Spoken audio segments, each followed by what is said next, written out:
It's October 18th, 2025, and I got back from the No Kings protest a little bit ago, and so I wanted to give an update on that.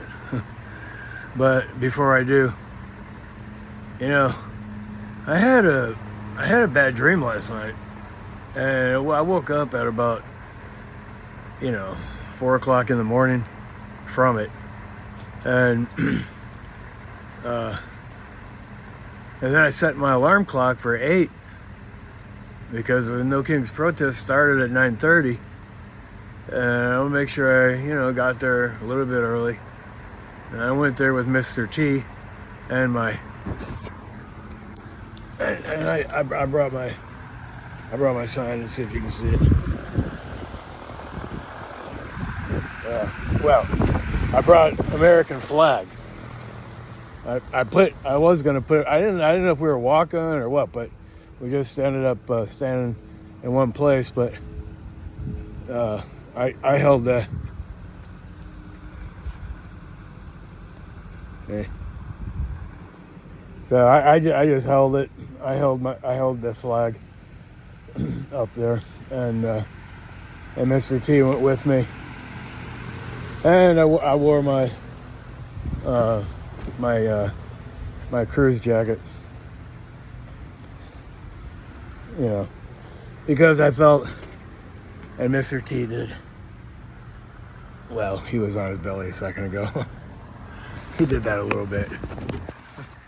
But he also snapped at somebody too. He didn't bite him or nothing, but he's pretty protective of me.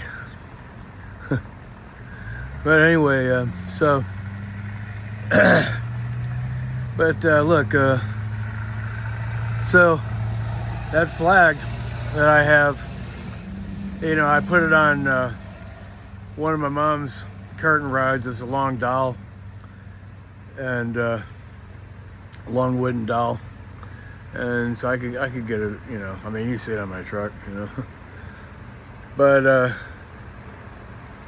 some people gave us the finger as they were driving by. A lot of people honked their horns, and we all stood in one place, along Fifth Avenue. And it's and the park is right there, and there's a lot of parking. And so I'm glad I was gonna ride the trike, pedal it down there, but thinking that maybe parking would be hard to find, but it wasn't. I mean, they got the park, and there's a lot of parking there. But so anyway, this dream I had, I dreamed that I came home, and it wasn't to this house here, it was to another house, and but I had dogs.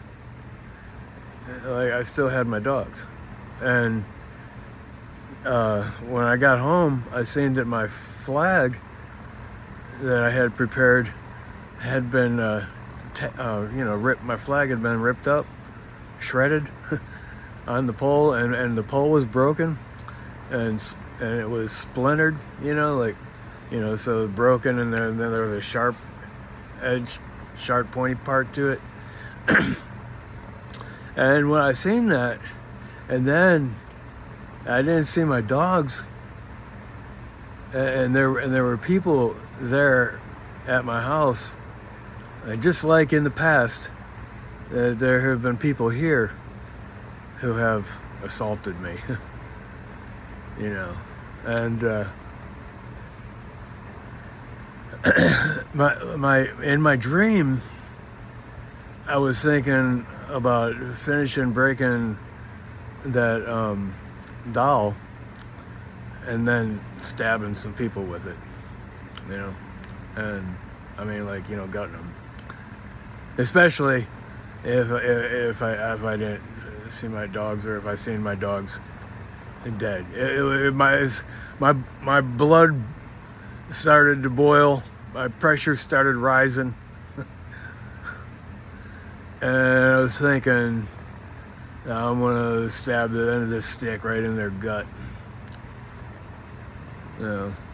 At least one of them. and then use it to hit the rest of them and fight them all. That's what was going in racing in my mind, and then I woke up.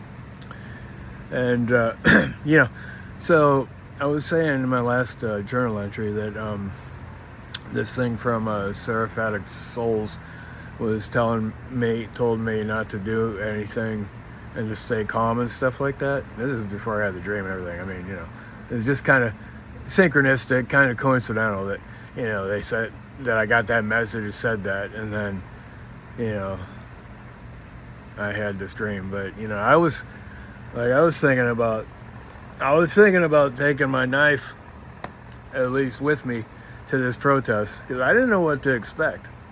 And I was thinking about, like, you know, if I rode my trike, you know, just hiding it in the basket underneath a little towel or something, you know, or something like that. Because, you know, if an ICE agent came upon me or something, I mean, I would try to gut them. I try to push it right in their gut or their face. You know, speaking of face, though, well, I say face because it's the only part, you know, they got all that body armor and everything on. But, you know, a lady at the protest told me, we were talking, and then she was mentioning somebody else, and she said to me, did you know about that? Because the lady that was next to me had pets too. Like, she had a few dogs, chickens, and cats. And, you know, she said, did you know what Kristi Noem wrote in her book, her autobiography or something like that? Like, I didn't know she wrote an autobiography, but I guess she wrote an autobiography or some kind of book or something where she gave a experience of her own life where she shot a dog in the face because, I don't know, it was old or something it snapped at a kid or something like that, you know. And she took it out in the somewhere where you can shoot, and she shot the dog in the face. And it just goes to show you the cruelty of this woman. And she's the one who's she's the head of you know, this guy Tom Holmes is the head of I think he's the head of, one of them is the head of ICE, and one of them is the head of Homeland Security. Tom Holmes, I think, is the head of Homeland Security. Kristi Noem is the head of ICE, and you see her a lot. Like, she was on top of the roof with some other ICE agents, you know, with guns, acting all big, and the people down below weren't even doing anything violent, you know. They're just protesting. And this one minister out there, you know, he had on the minister thing with the white thing there and everything like that. And they shot him in the head with a smoke bomb pellet. And then they came down and they started spraying people with pepper spray. And the thing that shot in the head, that was also, like, you know, some kind of mustard gas or pepper gas or something. And it's outrageous. It's outrageous what they're getting away with. I mean, that's what I'm saying, you know. I talked with that lady a little bit about, I know that I was identifying feelings with her. She mentioned something which I said, look, I feel the same way when stuff like that happens. Sometimes it's hard for me to think that I would do anything other than go on the offense. You know. But the call to action right now is to not go on the offense, because that's exactly what Trump's regime wants people to do, is go on the offense so that they can say that it's escalating and they got to bring in more troops and take control of things. He's trying to create a crisis so he can manage it, you know. And it's just that's an old trick. But despots and autocrats, they all operate out of the same playbook, and they do the same things, you know. Try to take control of the media, you know, and then create problems that they can say that these problems require, you know, military force and like that. But now, I just wanted to show one thing, because tactics of the government right now, and I'm gonna play this real quick. It comes out of a newspaper clip, but. Or of a No Kings event. So get out there and peacefully protest. Here's what the regime is trying to do to intimidate people. They all subscribed at the same time, all of the various governmental departments, to Blue Sky to try to troll and intimidate people on Blue Sky's account. Just very odd behavior. Also, Washington Post was reporting yesterday that ICE and Trump's Gestapo are signing spyware contracts in recent weeks, including iris scanning software, drones to film the protests today, and cell phone hacking technology, doing multi-million-dollar and in some cases $100 million deals with AI companies to facilitate databases on American people. If they refer to you as being an anti-fascist activist, they may try to use that as a pretext to hack into your phone and your emails and your private data. That is a possibility that's taking place. Do not back down, though, to this authoritarian regime. Stand up. They are scared. Get out there and show that we, the people, have the power. Talking about looking scared, Donald Trump's chief propagandist, Caroline Levitt, last night was like screaming and yelling and just engaged in unhinged behavior on Fox. Watch Caroline Levitt just yell at Hakeem Jeffries and say, "You need to stop calling me names, Hakeem Jeffries. Seriously?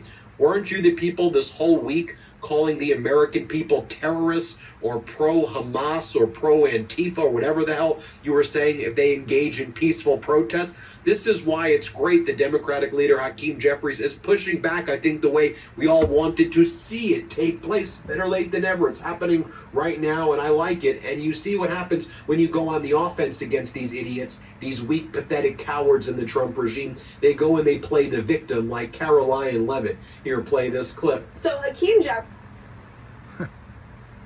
So, anyway, so I wanted to identify those things because, you know, I've known for a long time, ever since I started studying nanotechnology and modern military warfare technologies of what you know the government is capable of, and you got to understand that the military is always 20 years ahead of anything that's going on in regular society. All right, as far as their abilities to do stuff, including surveillance, and but now, you know, they're employing these kind of things to target people, and if you're a Democrat, they're identifying you as a terrorist, and you know, there's something going. Trump has taken something to the Supreme Court so that the Supreme Court will give him like what's called plenary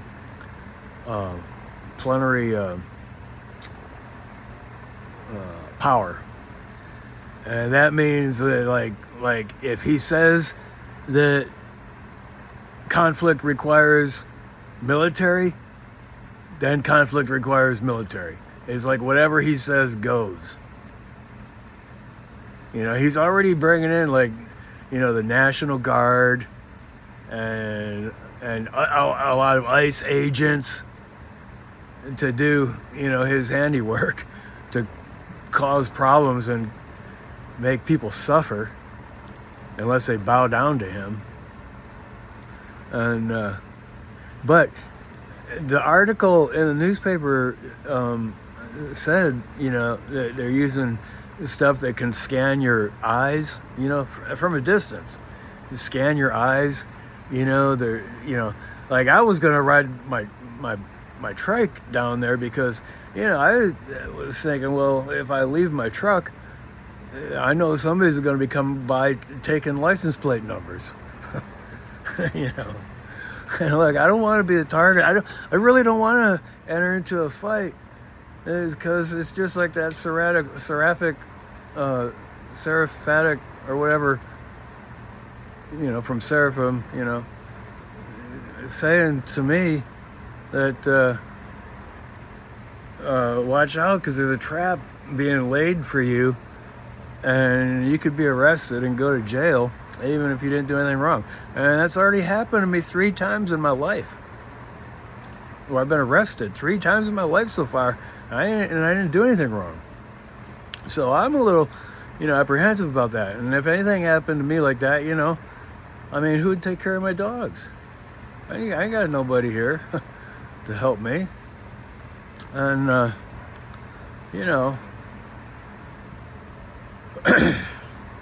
and, that kind of stuff has happened to me. And that's why Charlie died, because, something would happen to me, And when I got back, he was sick, and he didn't live much longer. I know they poisoned him. And I'm just saying, like, okay, I've been arrested 3 times, all right, for something I didn't do. And on the flip side of that, look, right out at my gate, all right, I got assaulted, and I got hit in the head with a baseball bat, and then attacked by 2 people, and then the other guy hit me in the face with his fist, and the result of that was my left eye socket was busted. Cops didn't do anything about that. Cops said that they were in their right, because I said that I wanted everybody off my property and I was going to burn the place to the ground. Well, that's when my dogs got out, and I was really angry. I was outraged. And then the other time, I've had my left eye socket, busted twice. And then the other time, is helping Bill, and this guy attacked me, and I said, well, you can't live here no more, man. And then I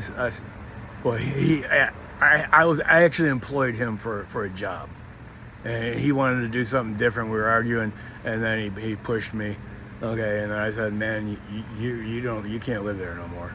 And I gave him a really good deal, because it was a duplex. All right. And then when he came there, I was changing the doorknob, and then he attacked me, knocked me out, and busted my eye socket. My eye socket's been busted twice now, left eye.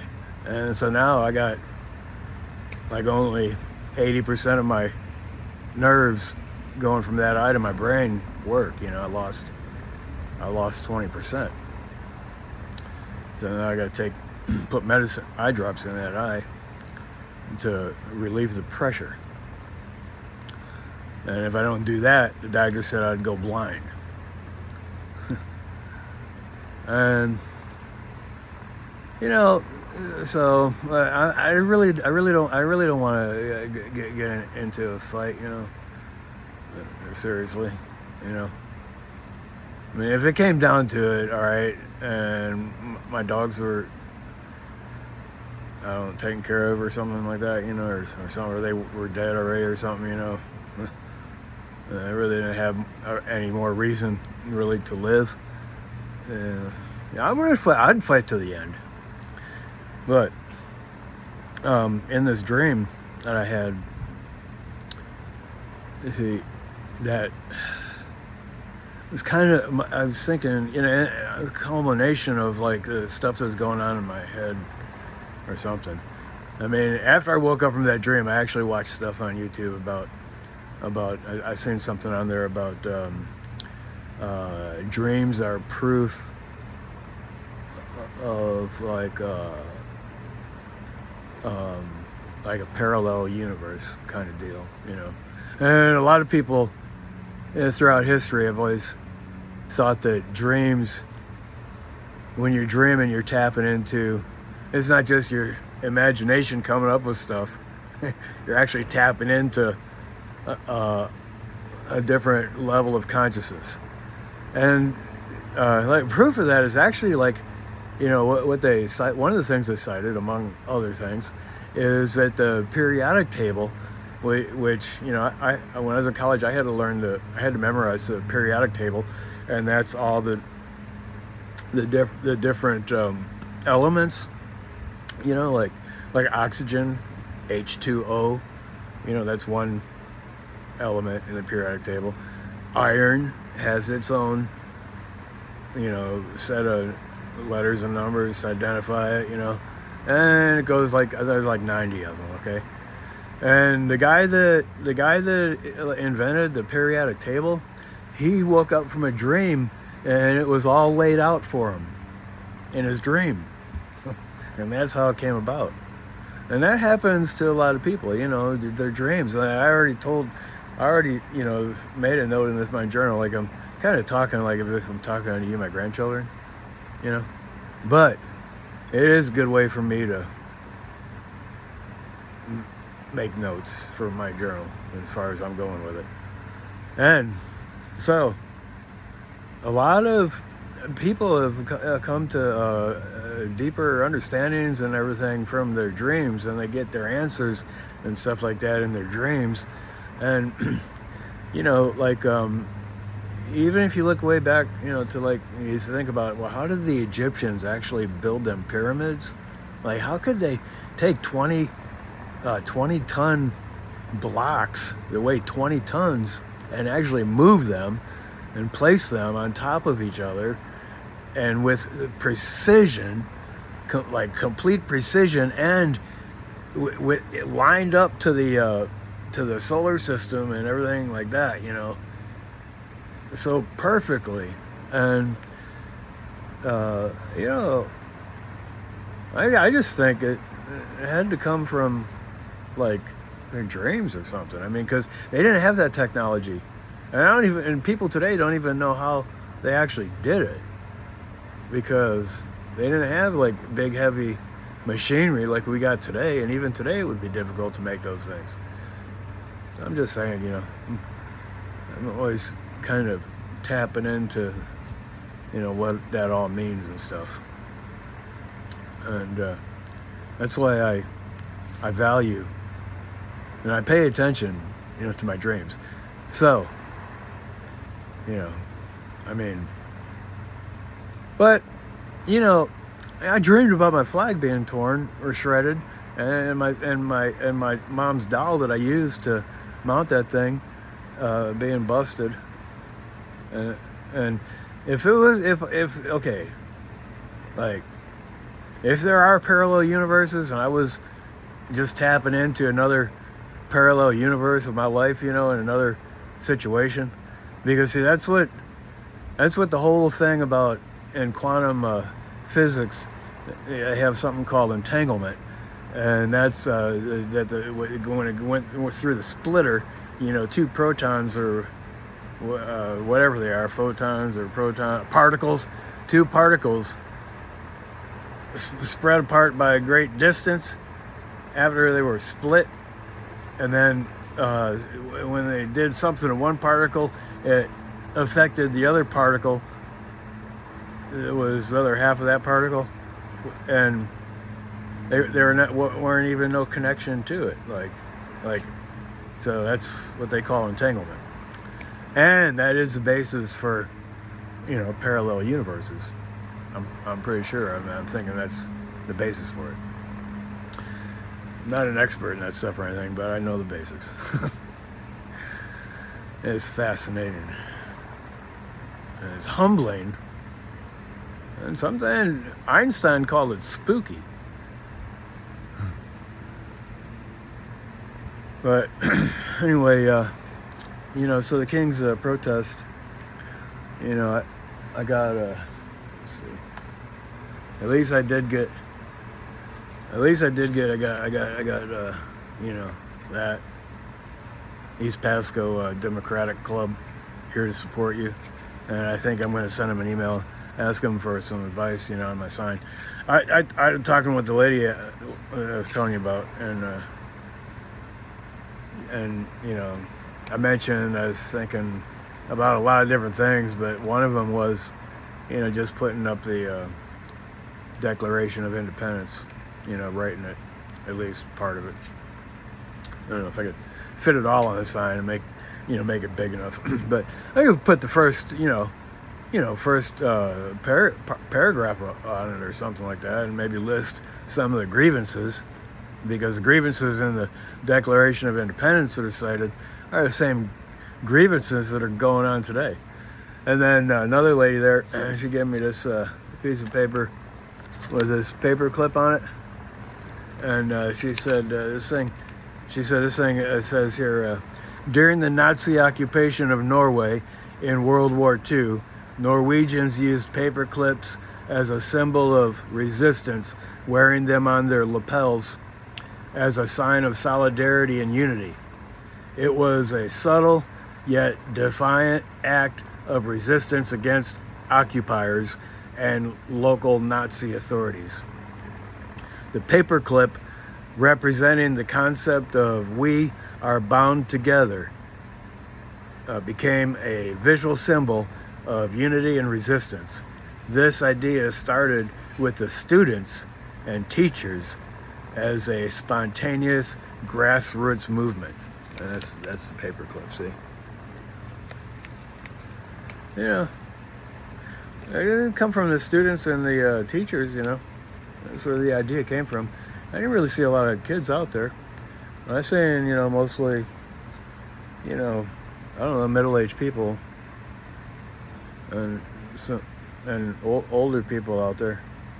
But there's about 500 people out there, they said.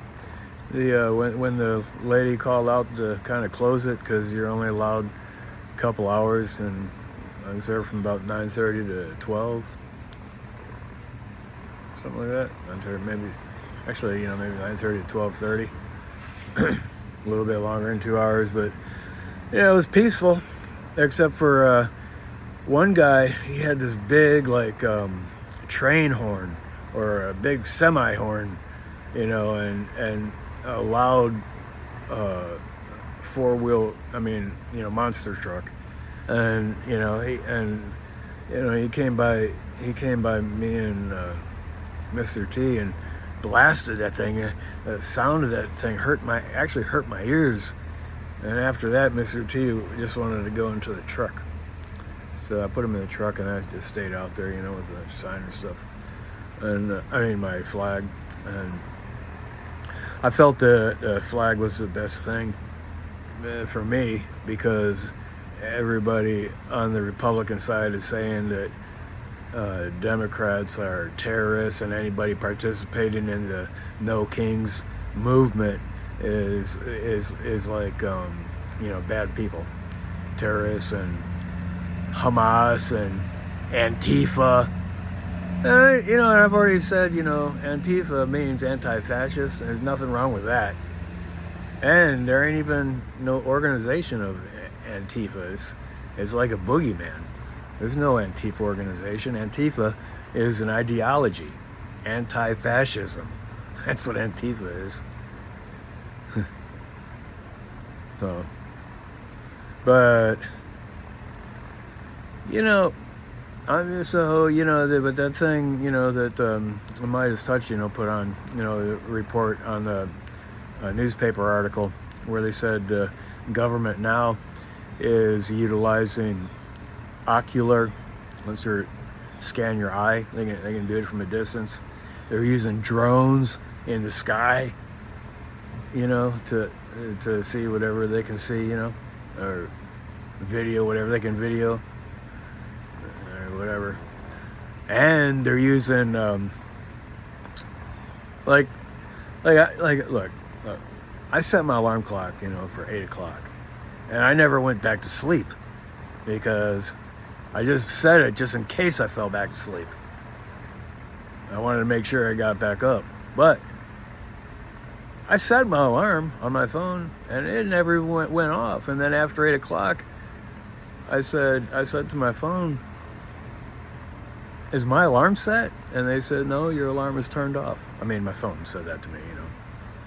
I don't know how it got turned off, but I do know, see, the technology of the government and the military and stuff, they even said to hack your phones, that they're hacking phones, okay? They said that right in the article. They're hacking your phone. They got spending a lot of money for all this stuff, to implement all this technology to fight Democrats.